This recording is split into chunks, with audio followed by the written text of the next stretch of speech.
Hello, fellow learners. This is Dr. Sam again. Ngasi akhoi tawdusina methods of differentiation. See the differential calculus ki lecture 4 ni. Mamang da akhoi na khangkre differentiation ki definition khangkre. Differentiation tawba yaba ki condition khangkre.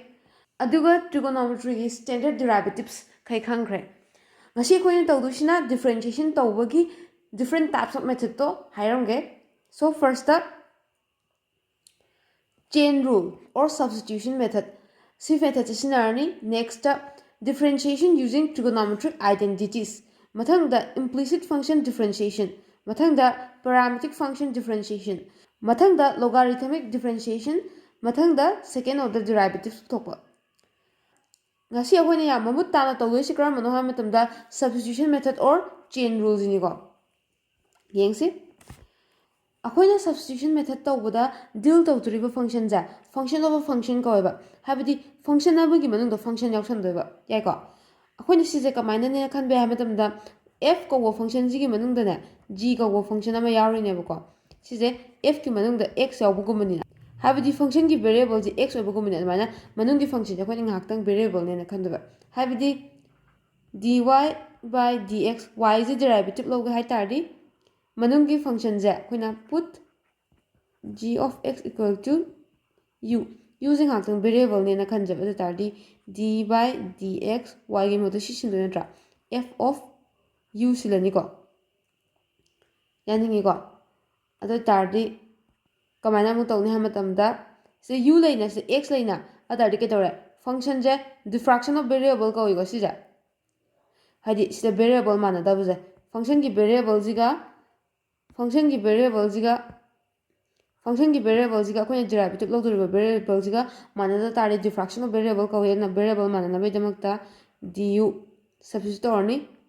hapsali ni ko f of u du ja hapsan mana tra adi sida du ama thamadi kaknaraga yare na ko adudi sai hobo dx tu ga smart dog diba sibuni akhoi chain rule haije hadi mari samna ina chain rule ko ni ko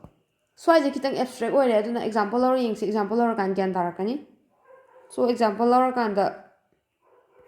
polynomial function nako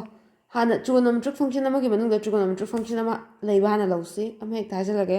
y is ke gumba in a sin of cos x hajalajine hadi sin ju function ni na cos ju function ni na sin gi manung da cos ya ne sijine ba ina sa de function of function na haije tardi dy by dx ne ba in logdo jina tra d by dx of cos x en hak tang aina u ne na khanjan je ba yai ko atardi sin u yani ngi ko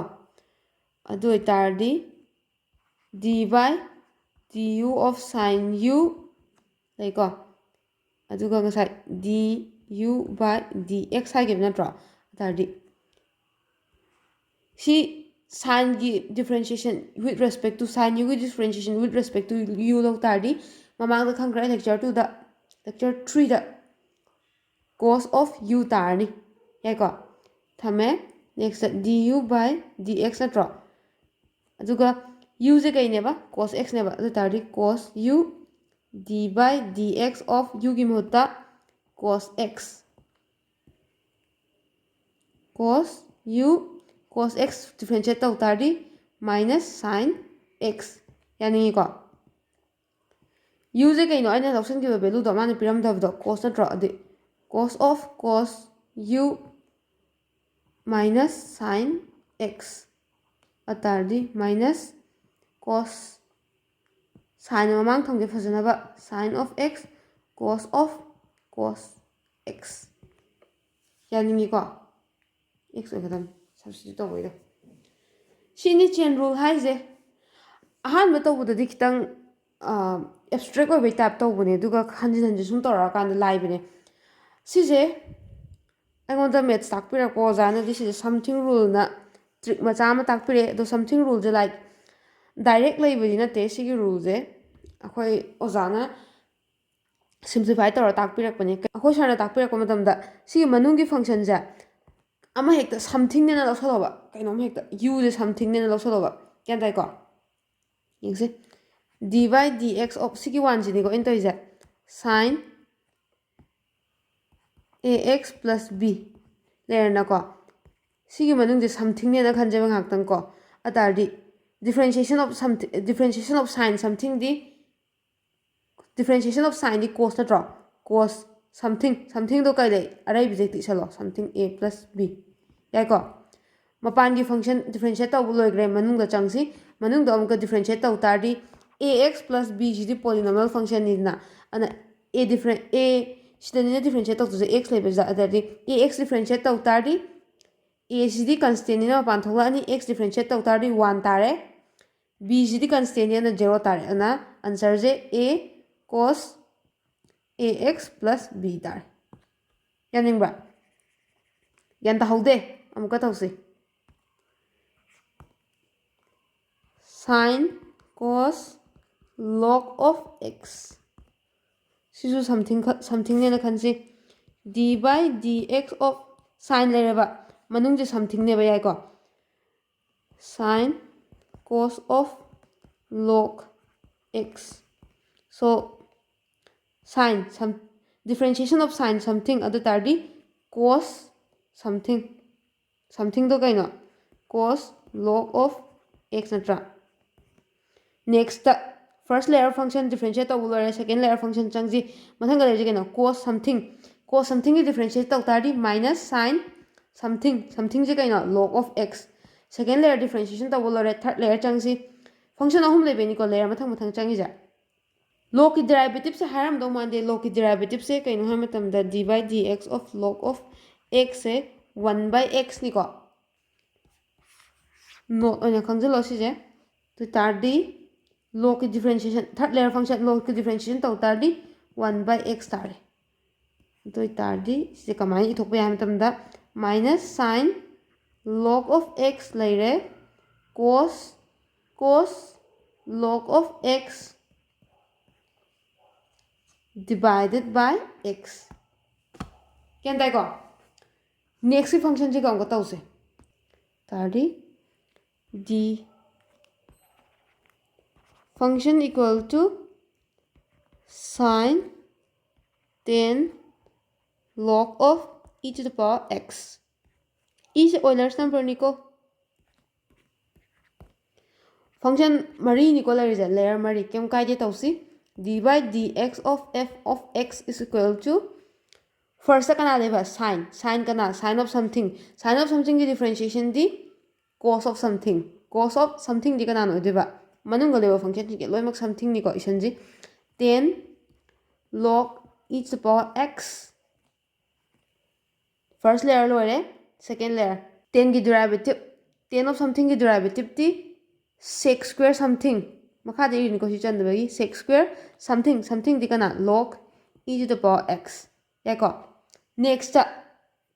second layer function lore third layer log sangsi log of something ki derivative di 1 by something ya ko mathang da e to the power x Euler's number ki derivative lo tardi Euler's number adum tani ko si je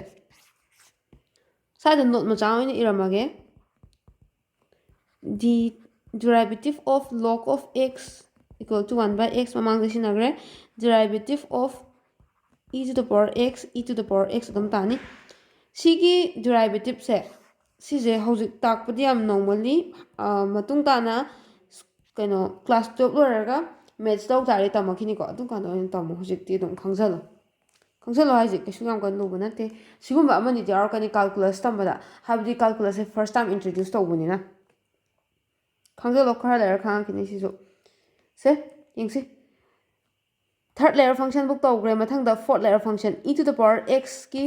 derivative ti e to the power x mathak ka makha ga cancel satna re atoi tardi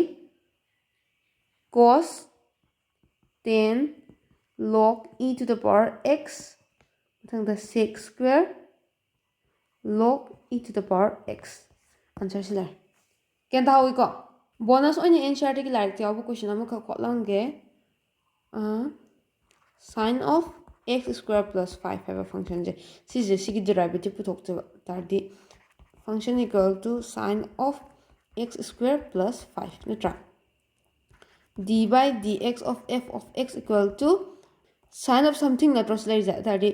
derivative of sin of something na translate ja sin of something di cos of something nꯠꯇ꯭ꯔ derivative ꯂꯧ ꯇꯥꯔꯗꯤ cos of something whatever ꯏꯁꯜꯂꯨ ꯂꯩꯔꯦ first layer function differentiate ꯇꯧꯕ ꯂꯣꯏꯔꯦ ꯃꯊꯪꯗ ꯁꯤꯁꯦ ꯀꯩꯅꯣ ꯅꯠꯇ꯭ꯔꯥ polynomial function ꯅꯠꯇ꯭ꯔꯥ ꯁꯤꯃꯨꯛ differentiate ꯇꯧꯁꯦ second layer function x square ꯒꯤ differentiation ꯗꯤ ꯀꯌꯥ ꯇꯥꯏꯌꯦꯕ twice x ꯅꯠꯇ꯭ꯔꯥ twice x ꯇꯥꯔꯦ 5 ꯁꯤꯗꯤ constant ꯅꯤ 0 ꯇꯥꯈ꯭ꯔꯅꯤꯅ twice x cos x square plus 5 ꯌꯥꯏꯀꯣ something rule ꯀꯧꯏꯀꯣ ꯁꯤꯁꯦ something rule ꯍꯥꯏꯁꯦ like ꯑꯁꯦꯡꯕ ꯂꯩꯕ rule ꯅꯠꯇꯦ ꯑꯩꯈꯣꯏꯗ ꯂꯥꯏꯅꯕ ꯁꯨꯝ ꯇꯥꯛꯂꯛꯄꯅꯤ ꯁꯤ ꯔꯨꯜꯁꯦ ꯌꯥꯝ ꯂꯥꯏꯕꯅꯤ ꯁꯨꯃꯥꯏꯅ ꯆꯦꯟ ꯔꯨꯜ ꯄꯥꯜꯂꯒ ꯑꯪꯀ ꯃꯌꯥꯝ ꯍꯣꯠꯂꯗꯤ ꯁꯤꯒꯤ ꯔꯨꯜꯁꯦ ꯃꯊꯟꯇ ꯂꯥꯛꯄꯅꯦ ꯐꯤꯡꯒꯔ ꯇꯤꯞꯁꯇ ꯑꯗꯣ ꯐꯥꯔꯁ ꯇꯥꯏꯝ ꯂꯧꯕꯗꯗꯤ ꯁꯤ ꯃꯅꯨꯡꯁꯦ ꯑꯩꯈꯣꯏꯅ ꯀꯩꯅꯣꯝ ꯍꯦꯛꯇ ꯈꯟꯖꯜꯂꯣ ꯁꯝꯊꯤꯡꯅꯦꯅ ꯈꯟꯖꯜꯂꯣꯅ ꯁꯝꯊꯤꯡ ꯔꯨꯜꯅ ꯊꯣꯟꯈꯤꯕꯅꯤ ꯑꯣꯐꯤꯁꯤꯌꯦꯜ ꯅꯠꯇꯦ ꯂꯥꯏꯛ ꯑꯩꯈꯣꯏ ꯇꯥꯛꯂꯛꯄ ꯑꯣꯖꯥꯅ ꯊꯣꯟꯖꯟꯕꯅꯤ ꯁꯤꯁꯦ ꯑꯃꯨꯛ ꯆꯦꯟ ꯔꯨꯜ ꯄꯥꯜꯂꯒ ꯍꯣꯠꯁꯦ ꯀꯝꯄꯤꯌꯔ ꯇꯧꯁꯦ ꯁꯣ dy dx of sin x square plus 5 ꯅꯠꯇ꯭ꯔꯥ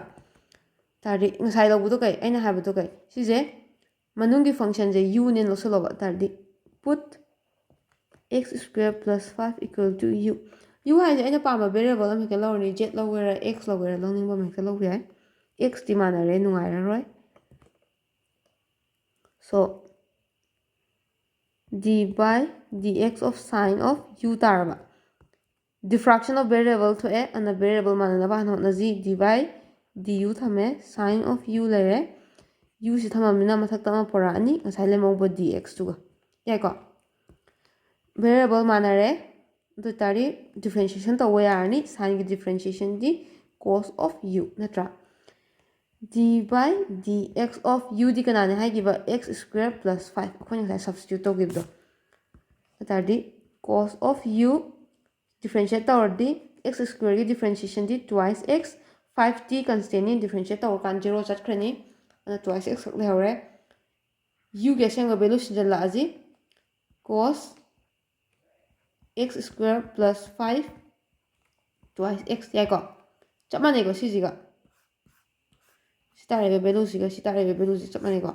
ꯑꯗꯨꯅꯦ ꯑꯗꯨꯅ ꯁꯤꯅ ꯁ꯭ꯇꯦꯞꯁꯨ ꯁꯝꯕꯅꯦ ꯑꯗꯨꯒ ꯂꯥꯏꯁꯨ ꯂꯥꯏꯕꯅꯦ ꯊꯨꯅꯁꯨ ꯍꯩꯕꯅꯦ ꯁꯝꯊꯤꯡ ꯔꯨꯜꯁꯦ ꯉꯁꯤꯒꯤꯗꯤ ꯁꯤꯗ ꯂꯣꯏꯁꯤꯜꯂꯁꯤ ꯅꯦꯛꯁꯇ